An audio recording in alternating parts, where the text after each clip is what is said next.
Shavua Tov, everyone. Welcome to week number 80 in our Tillers Tell Saturday Night Stories group. I adapted and supplemented this story from Torah Well Springs, which is the weekly digest of teachings of Rabbi Elimelech Biderman.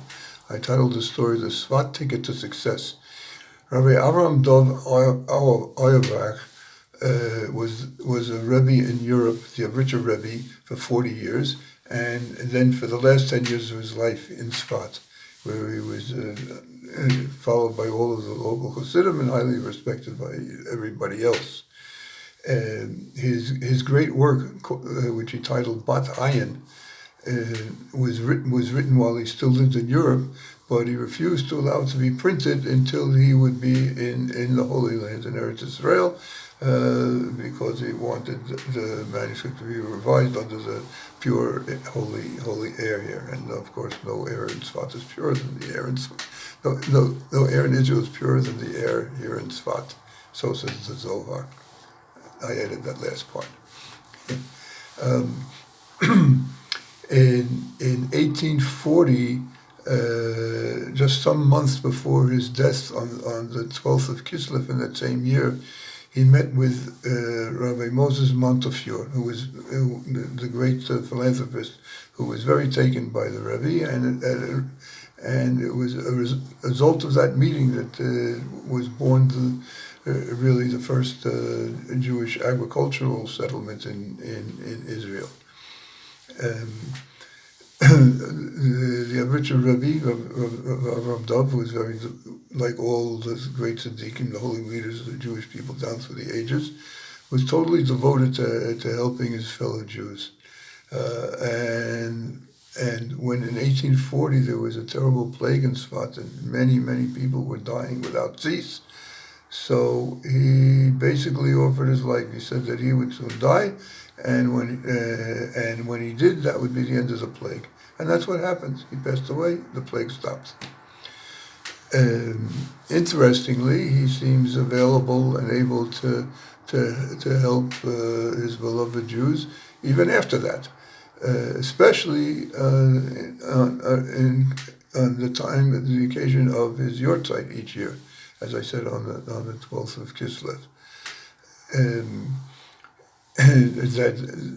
That it's known that, or so is the local tradition in all of Israel, that someone who on the yahrtzeit of the Bat Ayin visits his grave in Tsfat and or studies his book, the Bat Ayin, in the night or the day, and or adapts some of his holy ways, and or perhaps especially arranges a celebratory meal in honor of the occasion of the yahrtzeit of the Avritcher Rebbe. Good things happen to them, and sometimes miraculously good things happen to them. One example from here in 20th century Tsfat, I believe it was in the 1930s, but I can't prove it, but I'm in the process of tracking it down. I just met somebody who knows the main person who knew the main person of the story. So there lived in Tsfat at that time a man named Shlomo Gross. He made his living selling kerosene. Kerosene was the main fuel source for heating homes and for other things as well. But you can't make much of a living selling kerosene in a small area like here in Tsfat.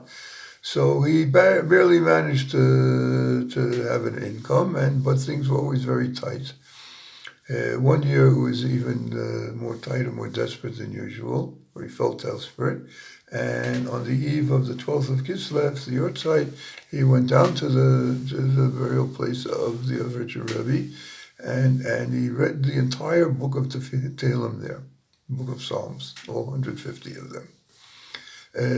Later that night, when he was asleep, he had a dream, and Rav Dov appeared to him in his dream. He thanked him for coming down to his gravesite. Indeed, it's parentheses. Indeed, it said that that tzaddikim enjoy it and appreciate it when people visit their last place on earth. And so he said he appreciated the visit, but in a dream he said to him, "But why didn't you arrange a meal in my honor?" So Shlomo Gross woke up very startled, and in the morning he gathered a minion of men and said, "Let's make a meal in honor of the Bat Ayin." He told them about his dream. However, unfortunately, he didn't have the wherewithal to be able to sponsor a meal. So everybody had to bring a little food and drink for themselves on their own. Food and drink, each brought some and they shared, because no one person was able to sponsor the meal. But they included l'chaim, and they sang and they said words of Torah. And immediately after this meal in honor of the Bat Ayin and his yahrtzeit was over, Reb Shlomo darted out and he bought a lottery ticket and he won first prize.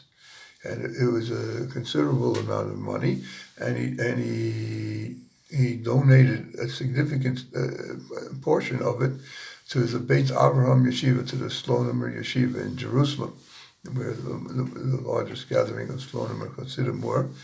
And he did it with the stipulation that every year on the yahrtzeit of the Bat Ayin, they would make a celebratory meal. They would do it very nicely. He specified white tablecloths even. And he said that the other condition was, in addition to the little details, the other condition was that they should continue to do this every year. And so it's been done until today in the Beit Avraham Yeshiva in Jerusalem. And many good things are reported to have happened as a result. But the most amazing thing is, here it is, about 90 years later, and this annual meal is still being paid from the trust fund that he set up from the part of his winnings in that lottery.